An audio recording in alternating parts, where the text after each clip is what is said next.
नमस्कार, साधना प्लस देख रहे हैं आप। बिहार झारखंड की तमाम बड़ी खबरों के साथ आपके साथ मैं हूं सोनाली ठाकुर। बुलेटिन की शुरुआत करेंगे, उसके पहले नजर सुर्खियों पर।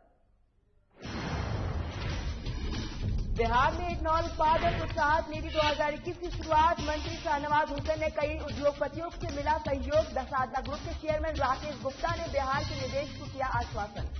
हजारीबाग में आरटीआई एक्टिवेट राजेश गुप्ता ने हुआ रिहा। पुलिस अधीक्षक राकेश मिश्रा ने प्रेस कॉन्फ्रेंस में दी जानकारी। राजेश मिश्रा ने गिरफ्तारी पर षड्यंत्र का हिस्सा।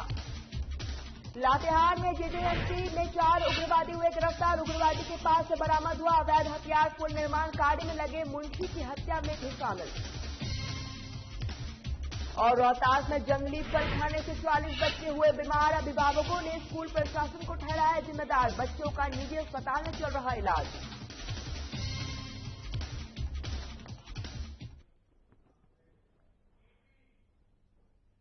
बुलेटिन शुरुआत करेंगे। बिहार इथेनॉल उत्पादक प्रोत्साहन नीति 2021 की शुरुआत उद्योग मंत्री शाहनवाज हुसैन ने सहित कई उद्योगपति और शुगर मिल के मालिकों के सहयोग से किया गया है। इसके साथ ही मंत्री शाहनवाज हुसैन ने दीप जलाकर इथेनॉल के लेकर पॉलिसी को लेकर उद्घाटन किया है।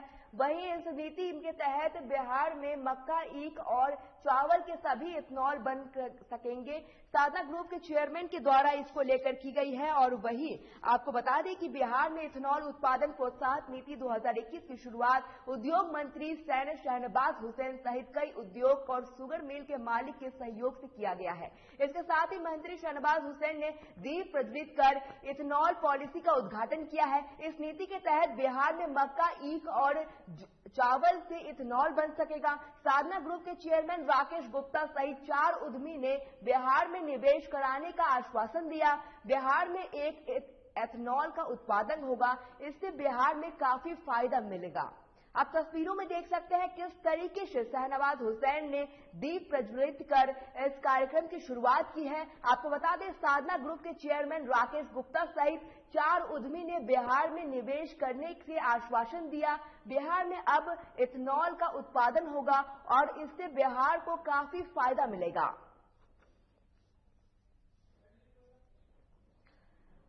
आपको बता दें कि बिहार में इथेनॉल उत्पाद प्रोत्साहन नीति 2021 की उद्योग मंत्री शाहनवाज हुसैन ने शुरुआत की है। दीप प्रज्वलित कर इस कार्यक्रम की शुरुआत की है। आपको बता दें, इस नीति के तहत बिहार में मक्का, ईख और चावल का इथेनॉल बन सकेगा। साधना ग्रुप के चेयरमैन राकेश गुप्ता सहित 4 उद्यमी ने बिहार में निवेश करने के आश्वासन दिया है। बिहार में अब इथेनॉल का उत्पादन होगा और इससे बिहार को काफी फायदा मिलेगा।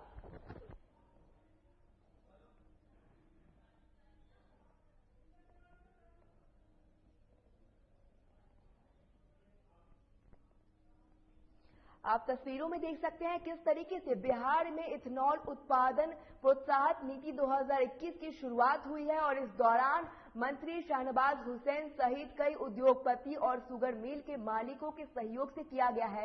इसके साथ ही मंत्री शाहनवाज हुसैन ने दीप प्रज्वलित कर इथेनॉल पॉलिसी का उद्घाटन किया है। इस नीति के तहत बिहार में मक्का, ईख और चावल का इथेनॉल बन सकेगा। आपको बता दें कि साधना ग्रुप के चेयरमैन राकेश गुप्ता सहित 4 उद्यमी ने बिहार के निवेश करने का आश्वासन दिया। बिहार में अब इथेनॉल का उत्पादन होगा और इससे बिहार को काफी फायदा मिलेगा। आप तस्वीरों में देखिए किस तरीके से शाहनवाज हुसैन ने दीप प्रज्वलित कर इस कार्यक्रम की शुरुआत की है। और आपको बता दें कि इथेनॉल पॉलिसी का उद्घाटन किया जा रहा है। बिहार में इथेनॉल उत्पादन प्रोत्साहन नीति 2021 की शुरुआत हुई है। आप तस्वीरों में देखिए किस तरीके से इस कार्यक्रम की शुरुआत दीप प्रज्वलित कर की गई। और इस खास मौके पर उद्योग मंत्री शाहनवाज हुसैन पहुंचे। आपको बता दें, साधना ग्रुप के चेयरमैन राकेश गुप्ता सहित 4 उद्यमी ने बिहार में निवेश करने का इस दौरान आश्वासन दिया। बिहार में अब इथेनॉल का उत्पादन होगा और इससे बिहार को काफी फायदा मिलेगा।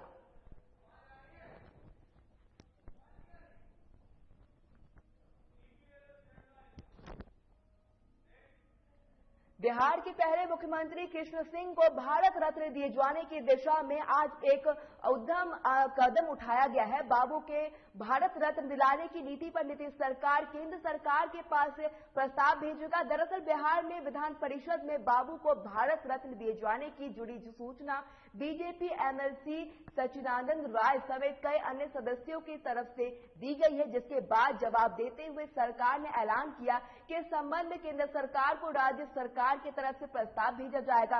वहीं विधान परिषद के सरकार की तरफ से जवाब देते हुए संसदीय कार्य मंत्री विजय कुमार चौधरी ने कहा कि राज्य में भारत सरकार के रत्न को देते हुए बल्कि केंद्र सरकार के भारत रत्न का सम्मान तय किया है।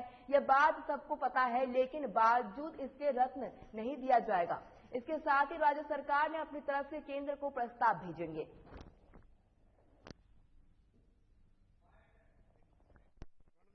प्रसन्नता को मैं व्यक्त नहीं कर पाऊंगा शब्दों में, और ये मैं ही नहीं, बिहार का एक एक प्राणी, एक एक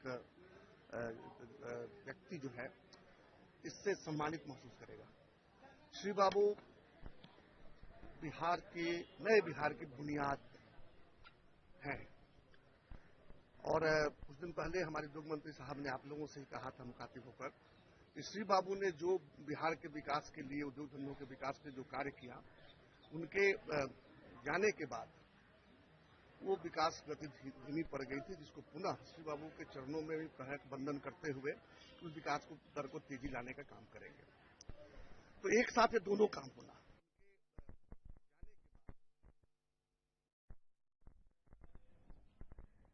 बिहार विधानसभा के प्रश्नोत्तर काल में एक दिलचस्प वाक्य देखने को मिला। दरअसल विधानसभा के पूछे गए सवाल पर सभी एक दूसरे को जब विभाग डालते हुए देखे, जिसमें विधायक जी ने परेशान दिखे। पहली मामला बीजेपी विधायक अरुण शंकर प्रसाद से जुड़ा था, जो दूसरा मामला आरजेडी के विधायक अखरुल इस्लाम सहित से। वही ये दोनों अलग अलग विभागों के सवाल किया था, लेकिन संबंधित विभागों ने दूसरे विभाग से जुड़ा हुआ सवाल बताकर जवाब नहीं दिया। हमने एक सप्ताह पहले भी सवाल किया, शहर की पानी को निकालना था और उसके लिए नाला बनाना था, तो सरकार सही तरीके से जवाब नहीं दिया। कहा वो जवाब देगा, वो जवाब देगा। फिर एक सप्ताह के बाद फिर आज सवाल आया, फिर मंत्री जी वही बात कहने लगे कि आधा सवाल आधा क्षेत्र हम में है, आधा ऐसे है। तो इस तरह से गंभीरता के साथ सदस्यों के सवाल का जवाब देने के प्रति लापरवाही देखने को बड़े पैमाने पर मिली है, और इसका क्रियान्वित नहीं हो पा रहा है सही तरीके से सरकार, क्योंकि बहुत सारे लोग में अनुभव की कमी है। बहुत सारे लोग पहली बार जीत करके मंत्री बने हैं, पहली बार बनने वाले आधे से अधिक ऐसे लोग मंत्री बने हैं जो पहली बार बने हैं। बिहार विधानमंडल की परंपरा रही है कि दोनों सदनों की कार्रवाई को स्कूली बच्चों भी दिखाया जाए। ऐसे में पटना के स्कूली बच्चों को बिहार विधान परिषद की कार्रवाई को दिखाया गया। स्कूली बच्चों से बात की सहयोगी अभिषेक कुमार सिंह ने। बिहार विधान परिषद का बजट सत्र चल रहा है, और ऐसे में पटना के स्कूलों के बच्चे जो है सदन की कार्रवाई देखने के लिए पहुंचे हुए हैं। पटना के कुछ स्कूल के बच्चे आए हुए हैं, इन्होंने लाइव कैसे कार्रवाई चलती है ये इन्होंने देखा। इन बच्चों से बात करते हैं कि कहां से आए हुए हैं, कैसा देखने पहला बार उन्होंने देखा है। नाम क्या है आपका? आर्या सोनची। पहली बार आप सदन की कार्रवाई देखी, कैसा लगा, क्या क्या सीखने को मिला? पहली चीजें तो हमने ये सीखी कि जितनी चीजें हमने बुक में पढ़ी थी अपने कोर्स में, वो चीजों को सामने से देखना, उसे प्रैक्टिकल लाइफ में देखना, ये एक्चुअली मुझे लगता है एजुकेशन का मोस्ट इंपॉर्टेंट थिंग होता है, जो हमने आज एक्सपीरियंस किया। एंड नेक्स्ट थिंग वाज कि हमारे पेरेंट्स एल्डर्स ऐसे बोलते हैं कि गवर्नमेंट काम नहीं कर रही है, तो हमने आज ये सीखा कि किस तरह से किसी भी लॉ को या किसी भी एक मुद्दे को पास करने के लिए, बिल को पास करने के लिए कितने सारे डिस्कशंस होते हैं, प्रोसीडिंग्स होती हैं, तो वो चीज सीखने को मिली। तो और बच्चे हैं, उनसे भी हम बात करते हैं। आप लोग किताबों में हमेशा पढ़ती थी, आज सामने से देखा, आप पहली बार कार्रवाई, कैसा लगा? बहुत अच्छा लगा।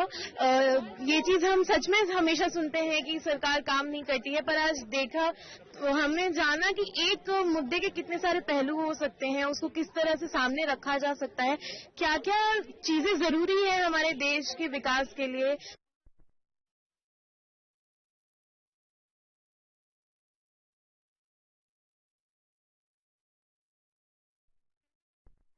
तो बच्चों का कहना था कि रोज किताबों में पढ़ाई होती है, किताबों से बाहर निकल के जो वो चीज किताबों में पढ़ती हैं और पढ़ते हैं वो आज सामने उनको देखने को मिला और उनसे काफी सीखने को मिला। पटना से साधना न्यूज के लिए अभिषेक सिंह। फिलहाल वक्त हो चला है छोटे से ब्रेक का, देखते रहिए साधना प्लस।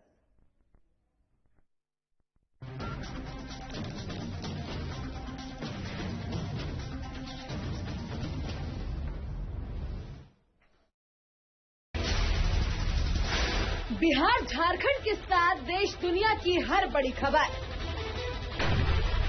देखिए फटाफट अंदाज में शाम 7:30 बजे। खबरें सुपरफास्ट सिर्फ साधना प्लस पर।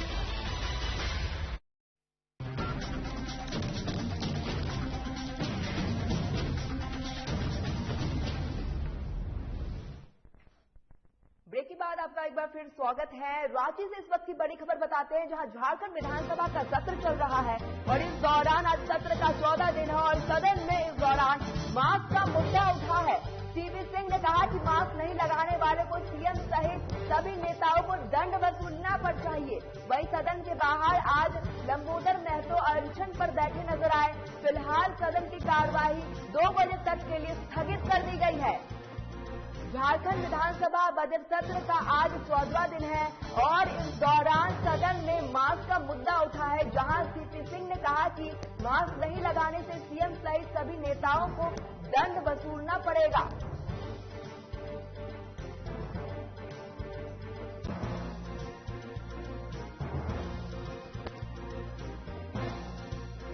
इसी खबर में तमाम जानकारी के लिए हमारे साथ नवीन शर्मा जुड़ गए हैं। नवीन, झारखंड विधानसभा का आज 14वां दिन, आज इस दौरान सत्र में जबरदस्त हंगामे के साथ मास्क का मुद्दा उठा है और इस दौरान ये कहा गया है अगर अब कोई सीएम या ये नेता मास्क पहने हुए नहीं नजर आएंगे तो उन पर भी कार्रवाई की जाएगी। देखिए, निश्चित तौर पे आज झारखंड विधानसभा के बजट सत्र का आज 14वां दिन है और आज सुबह से अगर सदन की कार्यवाही को अगर आप देखें तो आज सुबह जो आजसू विधायक है लंबोदर महतो, वो विनय बिहारी महतो के परिवारों को जो है मुआवजा दिलाने को लेकर के जो है अनशन पर बैठे नजर आए। उसके बाद लगभग 11:25 के आसपास जो है सदन के बाहर जो है जेएमएम के वरिष्ठ मंत्री चंपई सोरेन बाहर आए और विरंची नारायण और फिर उन्हें मना करके और फिर समझा बुझा करके सरकार की तरफ से आश्वासन दिलाया गया और उसके बाद फिर वो सदन के अंदर उन्हें ले जाया गया।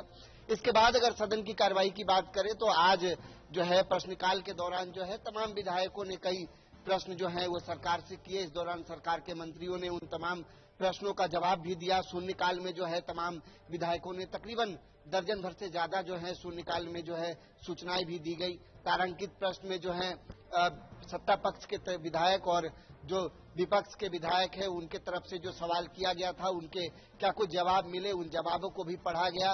इस बीच में जो बंधु तिर्की है कांग्रेस विधायक, उन्होंने एक बड़ा सवाल जरूर सदन में उठाया। हालांकि समय नहीं था, सूचना काल का जो समय था वो समाप्त हो चुका था और ऐसे में उन्होंने विधानसभा अध्यक्ष से रिक्वेस्ट करके उसके बाद उन्होंने अपना जो है सूचना रखा। सूचना ये था कि एके सिंह जो है, एके सिंह अधिवक्ता, उनको लेकर के सवाल उठाया गया है। जो एपीपी हैं, आज वर्तमान में जितने भी ऑटोनोमस बॉडी है झारखंड सरकार की, तमाम जगहों पर जो है कहीं न कहीं 2 वकीलों की ही नियुक्ति की गई है। यानी जो विभागवार है उनकी तरफ से जो अधिवक्ता जो कोर्ट में अपना जवाब रखेगी उसके लिए जो है तमाम सिर्फ जो है उसका पूरा भार कहीं न कहीं एके सिंह और जो है पूर्व प्रधान सचिव सुनील बर्नवाल की पत्नी जो है सचिता को लेकर के जो है सवाल उठा है और इसी को लेकर के उन्होंने कहा है कि जो इन जो वकीलों को जो जिम्मेदारी दी गई है दरअसल ये अहर्ता को भी पूरा नहीं करते हैं। इसके लिए जो जिम्मेदारी है, इसके लिए जो एलिजिबिलिटी की अगर बात करें तो कम से कम 7 साल जो है अनुभव वकालत का होना चाहिए और उसके बाद ही आप एपीपी के पद पर जो है नियुक्त किए जा सकते हैं। ऐसे में कहीं न कहीं जिस तरीके से एके सिंह की बात करें या संचिता की बात करें, इन दोनों को, संचिता के पास फिलहाल जो है 3 विभागों की जिम्मेवारी है और दूसरी तरफ अगर एके सिंह की बात करें तो जवाब मिला है सदन में, उस अनुसार 16 ऐसे विभाग हैं, महत्वपूर्ण विभाग, जिसके अधिवक्ता जो हैं AK सिंह है। इसी को लेकर के बंधु तिर्की ने सवाल उठाए कि गलत तरीके से ये नियुक्ति हुई है और जो वर्तमान में दूसरे जो अधिवक्ता हैं कहीं न कहीं उनकी हकमारी हो रही है। तो उन्होंने सदन के माध्यम से ये सवाल उठाया है कि इसकी जांच कराई जाए और अगर गलत तरीके से नियुक्ति की गई है और अगर अहर्ता को पूरा नहीं करते हैं इसके बावजूद भी नियुक्ति हुई है तो निश्चित तौर पे इस पे कार्रवाई भी होनी चाहिए। लेकिन दूसरी तरफ अगर बात करें तो आज सदन के माध्यम से CP सिंह ने एक सूचना जरूर दिया। उन्होंने कहा कि अखबारों से पता चला कि तकरीबन 4 लाख रुपए से ज्यादा की राशि जो है कल मास्क चेकिंग अभियान के दौरान जो है आम लोगों से वसूला गया है। इन आम लोगों में वो लोग ज्यादा शामिल है जिनकी जो मजदूरी है वो 500 रुपए भी प्रतिदिन नहीं है। तो ऐसे में जब आम लोगों से 4 लाख रुपए की राशि वसूली जा सकती है और राज्य का खजाना भरा जा सकता है तो सदन में जो माननीय हैं वो मास्क अगर नहीं लगाते हैं तो उनको भी दंडित करना चाहिए और मुख्यमंत्री समेत सदन के नेता जो हैं वो उनके समेत जितने भी विधायक और मंत्री वर्तमान में सदन में मौजूद है और जिन लोगों ने भी मास्क को नहीं लगाया है उन्हें जो है बाकायदा दंडित करना चाहिए। हालांकि सदन में सवाल तो बहुत सीरियस था लेकिन सदन में कहीं न कहीं मजाक के हिसाब से ही इस चीजों को देखा गया। आलमगीर आलम जी ने भी इस पूरे मसले पर कहा कि सदन की कार्रवाई चूंकि 26 तारीख से चल रही है और ऐसे में कार्यवाही जब से शुरू हुई है उस दौरान से CCTV कैमरे में तमाम लोगों को देखा जाए कि किन्होंने मास्क लगाया और किन लोगों ने मास्क नहीं लगाया और उस दिन से दंडित किया जाए। तो निश्चित तौर में सवाल सीरियस था, भले ही सदन में उसे मजाक के हिसाब से टाल दिया गया हो लेकिन CP सिंह का सवाल जो था वो बहुत जायज था कि आम लोगों से जब 4 लाख वसूला जा सकता है तो फिर जो माननीय है उनसे क्यों नहीं। बहरहाल सदन की कार्यवाही फिलहाल जो है चूंकि आज शुक्रवार का दिन है और जुम्मे की नमाज को लेकर के जो है आज 12:30 तक ही जो है सदन की कार्यवाही अमूमन होती है, परंपरा रही है। तो अभी फिलहाल सदन की कार्यवाही 12 बजे जो है स्थगित हुई है और ये फर्स्ट हाफ की कार्यवाही खत्म हो चुकी है। सेकेंड हाफ की कार्यवाही जो है वो 2 बजे शुरू होगा। सदन में जो है आज परिवहन विभाग का भी जो है बजट जो है वो भी रखा गया है, कटौती प्रस्ताव भी लाया गया है, ऊर्जा विभाग का भी जो है बजट उसे भी रखा गया है, इस पर भी जो है कटौती प्रस्ताव लाया गया है। कटौती प्रस्ताव पर चूंकि अमर बाउरी को बोलना है, अनंत ओझा को बोलना है, जो विधायक लंबोदर महतो हैं उनको ही बोलना है। तो अब 2 बजे की जो कार्यवाही होगी 2 बजे कटौती प्रस्ताव पर चर्चा होगा। लेकिन इसके पहले की कार्यवाही लगभग कहीं कह सकते हैं कि सामान्य तरीके से सदन की कार्यवाही चली। प्रश्नकाल भी ठीक ठाक रहा, प्रश्नकाल में सवाल आए और शून्यकाल में जो सूचनाएं हैं शून्यकाल की सूचनाएं भी दी गई। उसके बाद जो है पटल पर बजट को भी रखा गया, परिवहन और ऊर्जा दोनों को। अब इस पर जो 2 बजे के बाद कटौती प्रस्ताव पर चर्चा होना है। देखने वाली बात होगी सेकेंड हाफ की जो कार्यवाही है वो कैसी होती है और क्या कुछ उसमें खास रहता है। बिल्कुल देखने वाली बात होगी सेकंड हाफ में क्या कुछ कार्रवाई होगी। 2 बजे तक के लिए सदन की कार्रवाई स्थगित कर दी गई है। आपसे जानना चाहेंगे कि 2 बजे के बाद जो सेकंड हाफ में जो सदन की कार्रवाई दोबारा शुरू होगी इस दौरान किन किन मुद्दों पर चर्चा हो सकती है। और नवीन आपसे ये भी जानना चाहेंगे कि सदन के बाहर लंबोदर महतो जो अनशन पर बैठे हुए हैं इस दौरान उनकी क्या कुछ मांग है, क्या कुछ कहना है उनका।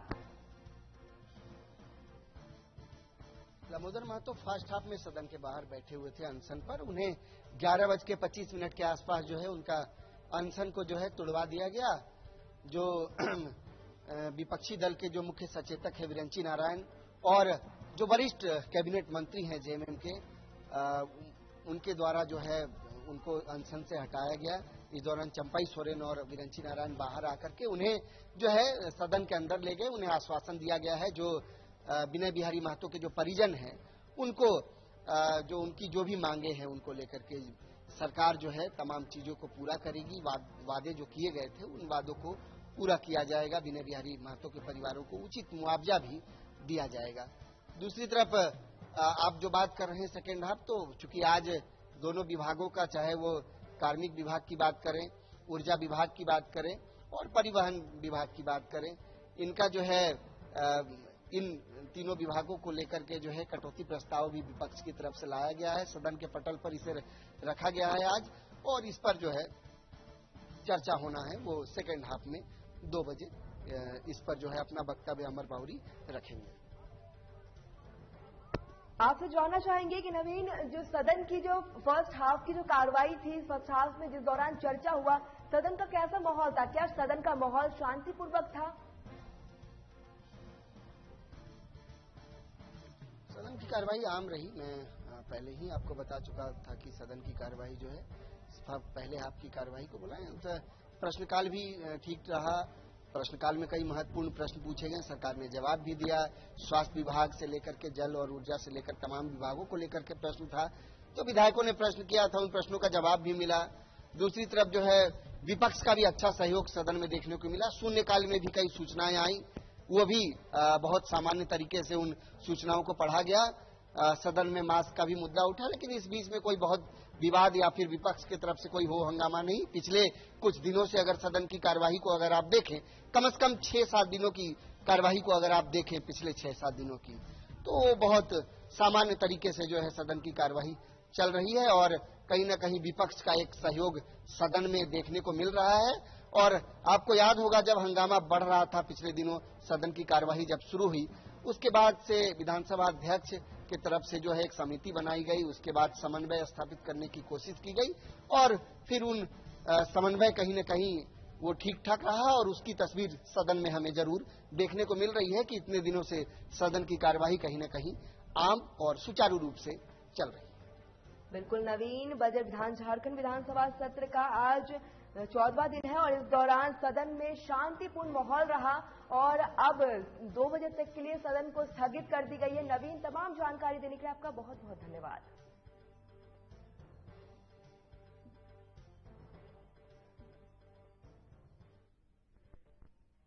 एक बार फिर बीजेपी विधायक हरिभूषण ठाकुर ने विवादित बयान दिया है। बीजेपी विधायक ने कहा कि इस बार बंगाल में ममता बनर्जी के नामों को निशान मिटा जाएगा।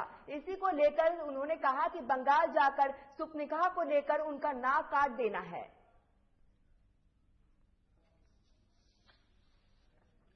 अपराधियों का गाड़ी पलट दिया जाएगा, मैंने क्या सब कुछ कर दिया जाएगा। जो जिस दवा से मानेगा वो दवा दिया जाएगा। तो बंगाल जा रहे हैं क्या आप लोग? हाँ जी जा रहे हैं बंगाल। क्या तैयारी है वहाँ का? तैयारी है, ममता बनर्जी जो सुपनखा बन के बंगाल को ग्रसे हुए हैं, उसका नाक कान काटना है वोट में।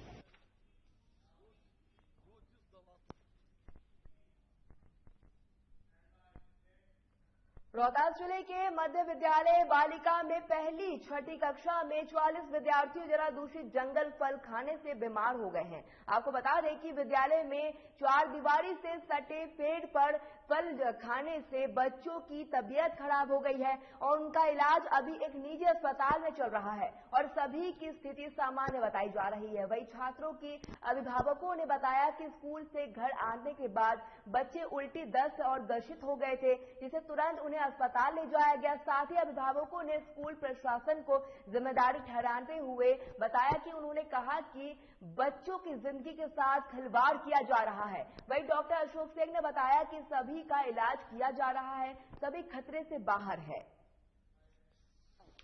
उसमें पॉइजनिंग टाइप का कुछ ड्राई खा लिया है, फूल पॉइजन हो गया है, समझे ना।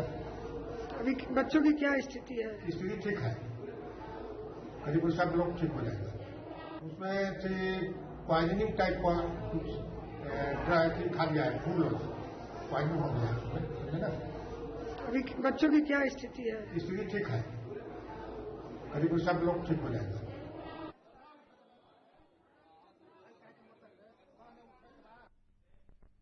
सीतामढ़ी से मानवता को शर्मसार करने वाला एक मामला सामने आना है। आपको बता दें कि रिगी रेलवे स्टेशन के पास से शुक्रवार की सुबह एक अज्ञात महिला की ट्रेन से टकराकर मौत हो गई और हादसे के काफी देर तक ना तो स्थानीय प्रशासन घटनास्थल पर पहुंची और ना ही रेल प्रशासन इसकी जानकारी ली। वही घटना के करीब 4 घंटे बाद जीआरपी मौके पर पहुंची और इसके बावजूद मौन बनी रही। वही मीडिया कर्मियों ने पुलिस की लापरवाही की तस्वीर लेने पर पुलिस उनसे उलझ रही है और तस्वीर लेने पर आपत्ति जताते लगे हैं और मामले को शांत होने पर पुलिस ने शव को पोस्टमार्टम के लिए सदर अस्पताल भेज दिया है।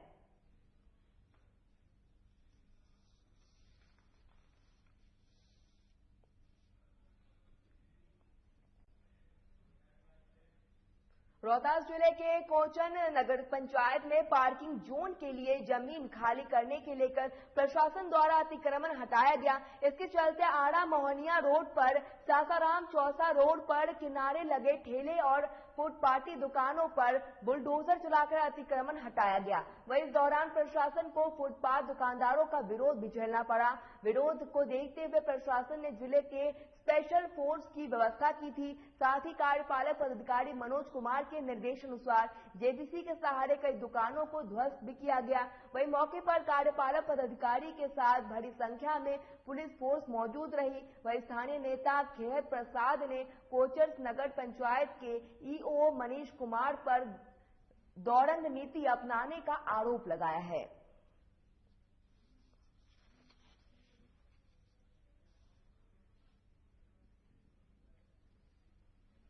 नगर पंचायत के कार्यपालक पदाधिकारी द्वारा खेतपूर्ण ढंग से अतिक्रमण हटाया जा रहा है। अतिक्रमण हटाने के नाम पर जो मजबूत लोग हैं उनका अतिक्रमण नहीं हटाया जा रहा है।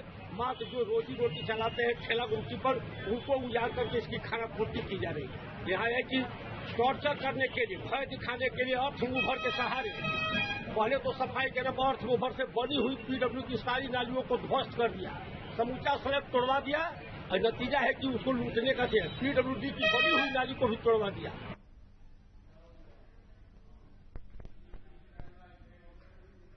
बिहार के अपराधियों में पुलिस को लेकर कोई डर नहीं है। सरकार और पुलिस ने क्राइम कंट्रोल के दावे का ठेका दिखाने को लेकर अपराधी हर दिन बड़ी वारदात को अंजाम दे रहे हैं। हालांकि पुलिस कार्रवाई तो करती है, फिर भी अपराध पर लगाम नहीं लग पा रहा है। ताजा मामला बिहार की बेतिया के चनपटिया नगर वार्ड नंबर 6 का है, जहां अपराधियों ने एक शख्स की चाकुओं से गोंद कर हत्या कर दी और शव को बगीचे में फेंक दिया। वहीं पुलिस युवक को पहचान शंकर प्रसाद के 20 साल पुत्र अनिल कुमार के रूप में की गई है। मामले की सूचना पुलिस को दी गई है। वहीं पुलिस जांच में जुट गई है। पुलिस शव को कब्जे में लेकर पोस्टमार्टम के लिए भेज दिया गया है।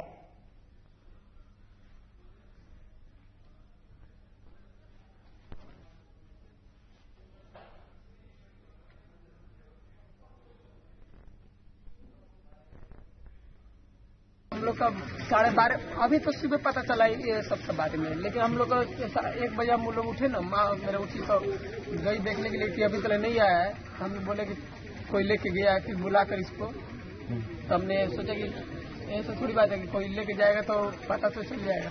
हम सोचे कि चलो सुबह पता चल जाएगा, हम इसीलिए हम नहीं खोजने गए थे। नशा नहीं करता है लेकिन गांजा कभी कभी पीता है।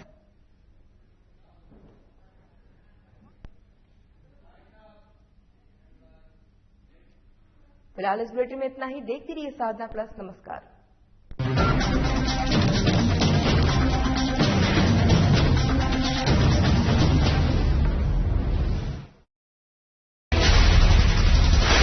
बिहार झारखंड के साथ देश दुनिया की हर बड़ी खबर देखिए फटाफट अंदाज में शाम 7:30 बजे।